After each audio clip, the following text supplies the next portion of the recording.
Hallelujah, hallelujah. Glory to God, glory to Jesus, glory to Holy Spirit. Okay, isa pong mapagpalang hapon po sa inyo lahat mula sa Luzon, Visaya, Mindanao. Magandang hapon po. Sana ang bati namin lahat kayo na sa malakas na pangatawan, maligaya, walang sakit. O kaya, samahan niyo po kami sa isang oras ng programa ng Healing on the Air. Madadaman niyo po wala hanggang pag-ibig ng Diyos sa buhay. Madadaman niyo na kagalingan dating po sa bawat isa sa atin. Kapayapaan. Yung walang pera, bibigyan ni Lord. Naniwala po ba kayo? Ang Diyos ay mayaman. Kasi hindi alam ng tao na ang Diyos mayaman. Ibigin niyo lang siya ng buong puso, ng buong lakas, ng buong kalwa. Yun ang unang utos ng Diyos. That's the first commandment of the Lord. Pag nagawa ng tao yun, lahat luluwag. Walang mahirap. Kasi kaya nag-iirap ang tao kasi ginawa number 1 ng kayamanan ng panlupa. Bisyo. Subukan niyo gawin number 1 si Lord. Nakita niyo lahat ng kailangan niya, bibigay ng Panginoon. Di ba sabi niya rin sa Mateo chapter 6 verses 23, gawin niyo ang kalooban ng aking Ama at ang lahat ng kailangan niyo ipagkakaloob ko sa inyo. Kaya walang anak ng Diyos na mahirap. Kung kayo mahirap, pag-aralan niyo may problema kayo. Siguro may kasalanan kayo. Iba yung iba, kapalan doon, malalakas kumita. Tawag sa wala pa nilagyan ng bisyo ni Satanas. Mag-bisyo ka, mag-sugal ka. Wala lagyan ng bisyo. Lahat ng bisyo, bibigay siya po. Ubus din ang pera mo. Pero kung ikaw nasa Diyos sa buhay, hindi pwede makapanig si Satanas. Maniwala, matatalo natin ang galaw ng kadiliman. Kaya lang siya nanalo dahil wala kayong divine shield. Kung meron kayong divine shield, hindi kayo niya kayong lukuhin. Ang dami pong mga maling mga pinatutungan tayo na hindi natin alam mali. Mga albularyo, ibang sekta na hindi naayos sa kalooban ng Diyos sa buhay. Akala mo ngayon, tama. Naliligaw ang tao, iba-iba. Na mapalad lang ho tayo, napunta tayo sa inang simbahan. Ang tunay na simbahan, tinayo ng Diyos sa buhay. Yung 4 ang tatak ng simbahan, makakita niyo ang katotohanan. At least nariyan po talaga yung holy, banal. At least yung pangalawa, katolisidad. Buong mundo, laganan po sa mundo, sa buong mundo. Hindi pwede isang bansa lang ililigtas mo. Susunod, meron kang kaugnay sa apostol. Mula doon sa 33 AD hanggang sa ngayon, kaugnay ka. Kaugnay po tayo ng apostol. Kay St. Peter hanggang sa ngayon. Meron tayo 265 pa. Pinakalas na po yun. O ano pa? At least may unity. Kung ano ibanghelyo rito, ibanghelyo rin sa Russia. Hindi iba-iba. Kung ano iba. Kaya makikita niyo po, ang Diyos ay Diyos ang kayusan. Kaya narito po ngayon natin mga sponsor sa 10th Avenue Group, Poblasyon. Father Jimmy Damit, Sister Josie Macarig, Sister Cristanta Perez, Sister Linda Pereira, Sister Evelyn David.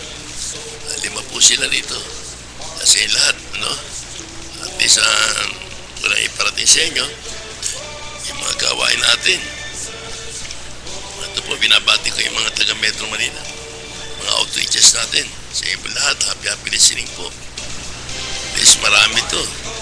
Mga taga Reta, Bagong Barrio, Bagong Silang, Caloocan City, Merel po Christian, San Roque, Caloocan City, ito po sa Mayan yan, yung katedral, St. Joseph, Caloocan City rin to, Camarin, Silito Home, Dalandanan, DM Compound. Parating na po yung mga kapatid natin sa Silito Homes.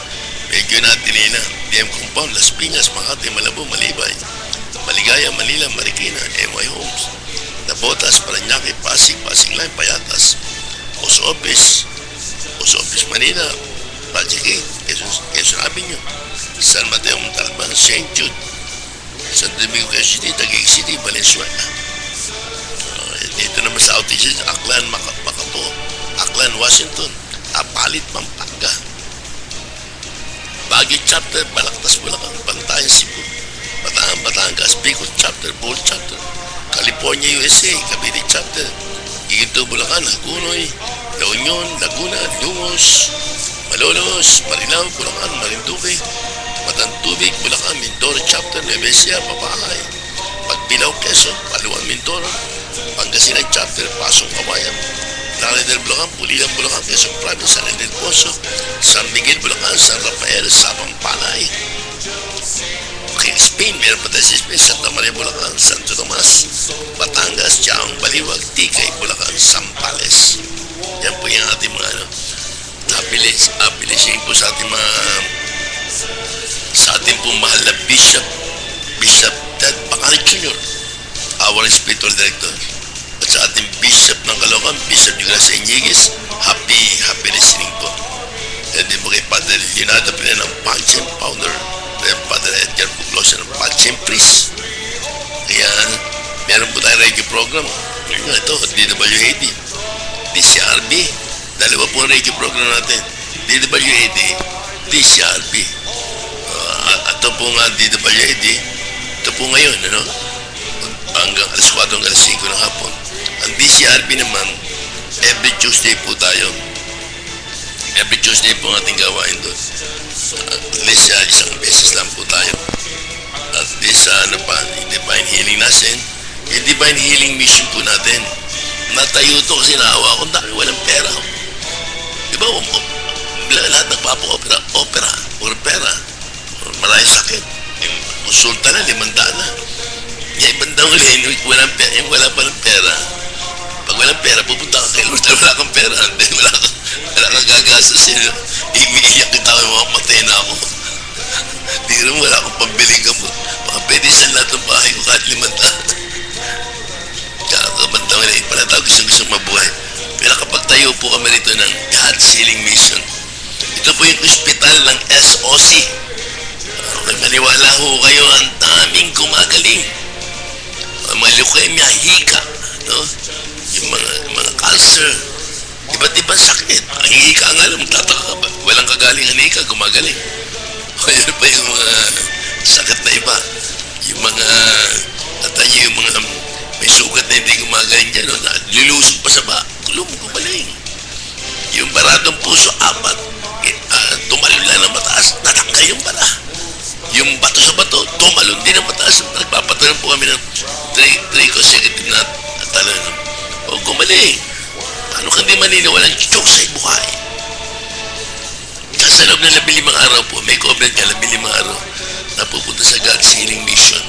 15 days po. Siyempre, covenant mo na, Lord. Ano mo yun? Yung bang kontrata.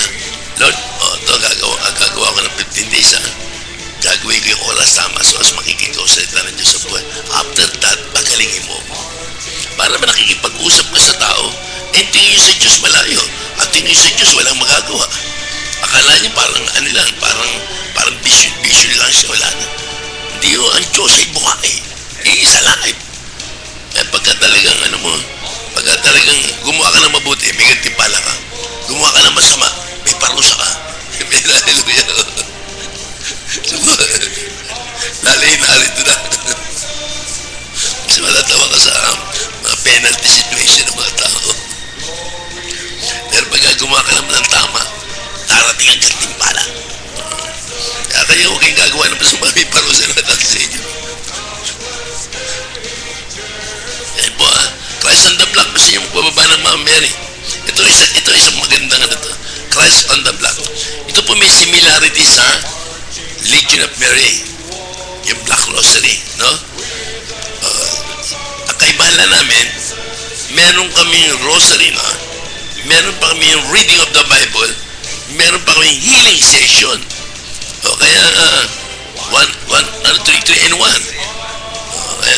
Ayaw gawin nila kasi hindi ka pwedeng magbago sa kanila. Pag inadat na nila gano'n na, habang panahon gano'n na sila. Kaya tayo, kasi flexible po tayo na.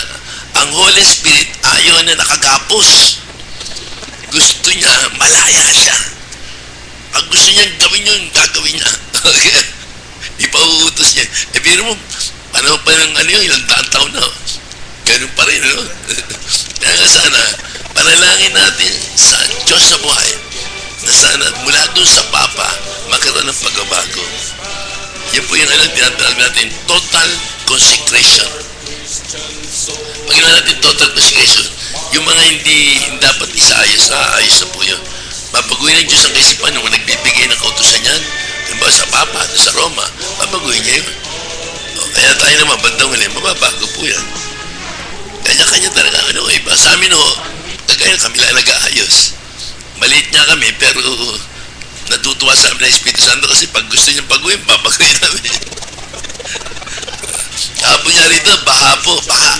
Dito po kami sa may Baho Public Market, Cristian Street, may Baho, Caloocan City. Dito, baha yung tulugan nito. Baha nga kahapon.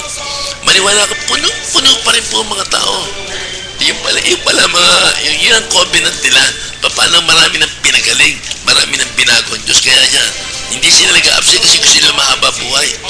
Kasi alam nyo, yung pag-atin natin po rito, nagbibigay ng buhay na mahaba. Tsaka yung sakit, lumalayo. Bakit naman sabi kong totoo? Inanay ko nga, 3 months lang ang tanay. Inabot pa ng 10 years. Ang dami rito dapat mamatay na, nabubuhay pa ng mahaba. Kaya nga, kakaiba po ito. Kaya nga sabi niya, kaibigan natin pare, hindi na ito gawa ng tao.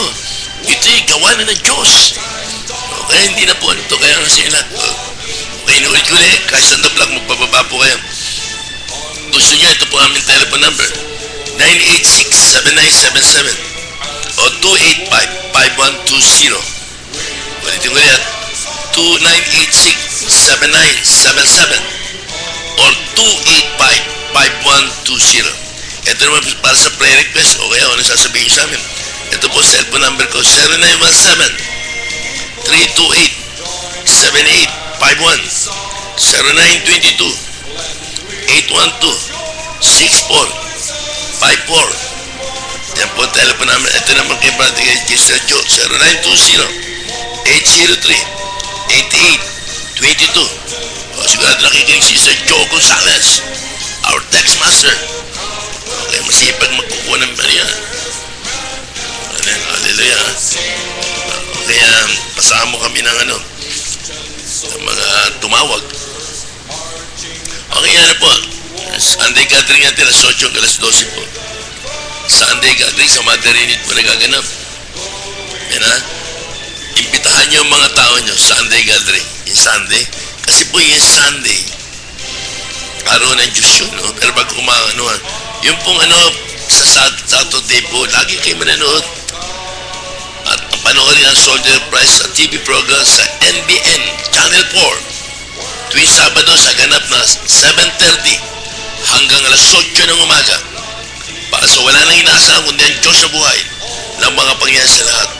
Panoorin niyo po ang TV program sa NBN Channel 4. Madadaman niyong walang kang kapangyarihan ng Diyos sa buhay. Bukan nyo, wala nang mga kayong bayad dito. Panonoorin nyo lang kami. Pirin nyo isang may cancer sa lalamunan, pinagaling ng Diyos. Yung maraming mga problema, no?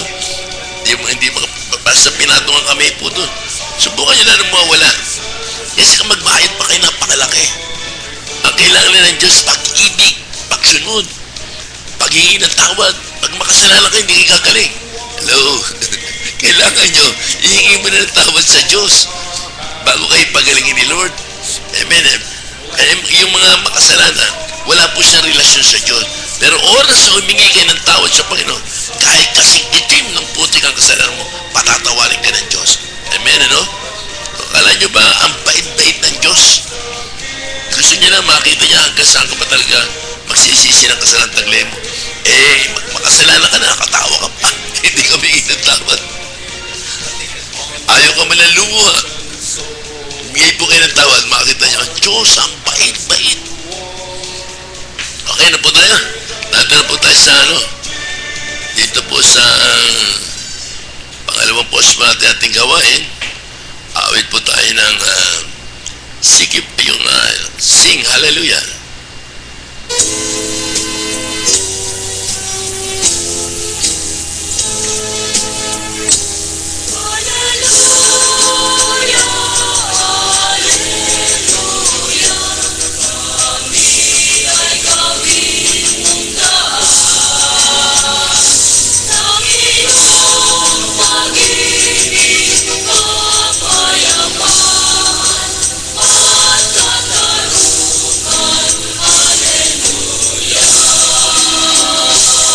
Pagbasa po na Ebanghelyo, ipagkakaroon natin sa pag-ibig ng Diyos sa buhay kay Brother Jimmy David ng Poblasyon Prayer Group. pag-ibig, kapayapaan, at pagpapala ng ating Panginoon ay sa mga ating lahat. Amen. Ang mabuting balita ayon kay San Juan. Papuri sa iyo, Panginoong Jesucristo. Sinabi ng kanyang mga alagad, ngayon po'y tuwira na ang inyong pangungusap sa amin at hindi na patalinhaga. Alam na naming batid ninyo ang lahat ng bagay at hindi na kailangan tanungin ni numan.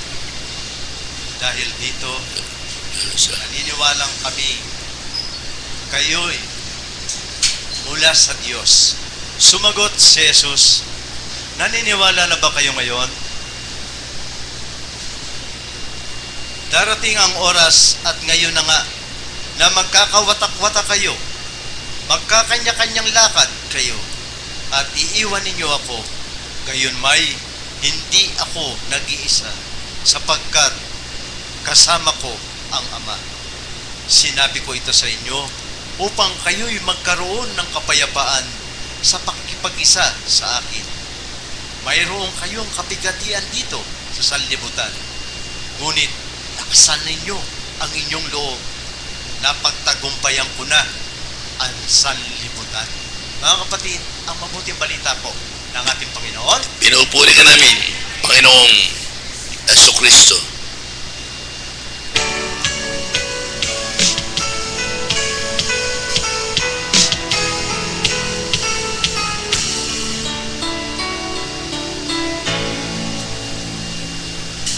Majesty, worship His majesty. Unto Jesus be all glory, power, and praise. Majesty, majesty, kingdom,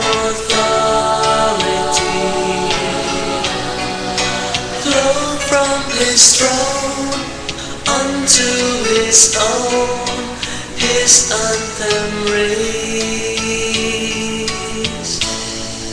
So exalt, lift up on high the name of Jesus. Magnify, come glorify Christ Jesus the King.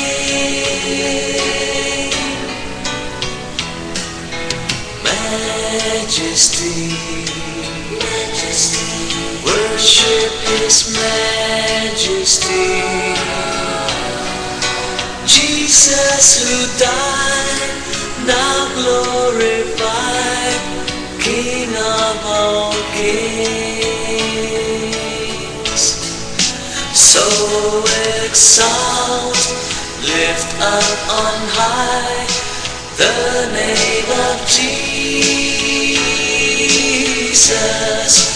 Magnify, come glorify Christ Jesus the King.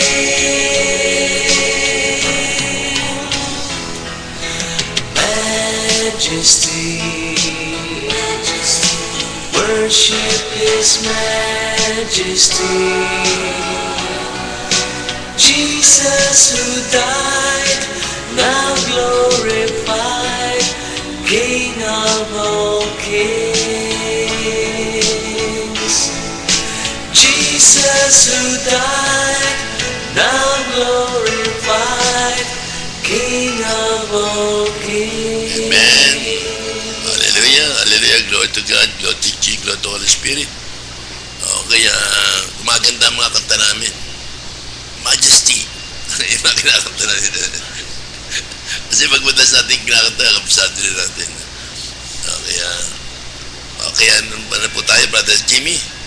Kaya paliwanag mo Ebanghelyo na nakaugnay sa buhay mo. Okay? Una po, magandang hapon sa ating Diyos na buhay, sa ating mahal na Inang Birhen. Brother T, magandang hapon po. Okay. Magandang hapon po doon sa mga sa kasalukuyan nasa silang Cavite kila Sister Early at 3 days sa fasting. Sa labas ko. 149 participants po.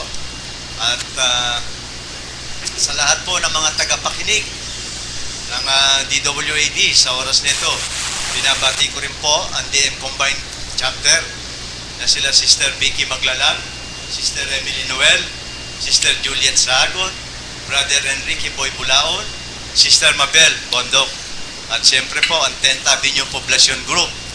At ang aking mga nagpapabati po, Brother T, ito yung mga nakikinig ngayon dun po sa lugar ng 10th Avenue. Ang aking pong mga anak na sila Maggie, Alvin, Karen, ang aking apo na si Tiffany, si Tanya po, ang aming panganay, sila Jing Cacnio, Nanay Sion, Morillo, Sister Feli, Carpio, Family David, Lita Pingol, at sila Sister Tita de la Cruz. Magandang hapon po sa inyong pakikinig. Sabi nga po sa ating banal na ebanghelyo para po sa araw nito, tunay nga pong napakaganda at nais ko pong i-share ito kung paano po nagaganap sa aking buhay ang ating pong banal na ebanghelyo para sa araw nito. Tulad po ng iba, tayo po ay naririto sa sanlibutan para lumaban po. Pero ang una ko pong pinagsasalamat ay sa ating Panginoon ay yung pong ako ay napabilang sa community ng Soldiers of Christ. Dahil po sa community ito, nabago ang aking buhay, nabago ang aking pananaw sa kapaligiran. Una po, higit sa lahat, natanggal ang aking mga bisyo, nawala po ang lahat ito. Bakit po nangyari ito? Kung sa akin sa sarili ko lamang po, hindi ko po kayang gawin ito. Pero dala po ng mga, para magkaroon ng divine shield, kung paano po magaganap ang lahat ng ito, naririto na po sa community ng Soldiers of Christ. At dito po, ako nakatakas. Dito ako nakaalpas sa pagkakagapos ko kay Satanas. Sabi nga po sa ating pamumuhay, hindi naman po tayo agad iniwan ng ating Panginoong Hesus, kung hindi ibinaba po ang banal na Espiritu para gumabay sa atin. Ngunit sa ating paglaban sa sanlibutan, tunay nga po, kung wala po tayong divine shield, mahihirapan po tayong gumalaw. Bakit ba din may tanong lang ako ba? At least sa habang na paglilingkod mo sa loob ng simbahan, no? Ang pinagtataka natin, ba't maraming taong hindi nababago? Ano ang dahilan? Bakit ganun naglilingkod mo sila kay Lord? Ba't ang ugali nila parang hindi pa rin nababago? Tunay nga po, Brother T. Tulad mo. Kapag ka nga po naglilingkod, sabi nga po, una higit sa lahat, ang sa simbahan, yung sinasabi na 1 oras ang pagbibigay para umatin ng misa, palaging gano'n na lamang po ang ginagawa. At hindi po na ibibigay ng buo para doon sa mabigay ang mga salita ng Panginoong Diyos. Dito po magaling sa akin ang mga salita ng Panginoong Diyos na natutunan ko kaiba po dito sa community natin ng Soldiers of Christ. Nung nandun po ako sa simbahan, tunay nga po, habang naglilingkod ako, sayang lang po, nandun pa rin ang aking mga bisyo, hindi pa rin po nababago. Hindi naman ikaw lang. Halos lahat ng mga kasama mo, ganun din, no? Opo. Ba't hindi lang matanggal ang pinagtatako? Hindi lang matanggal. Siguro yung kulang nga tayo sa total consecration. Opo. Yung total consecration natin,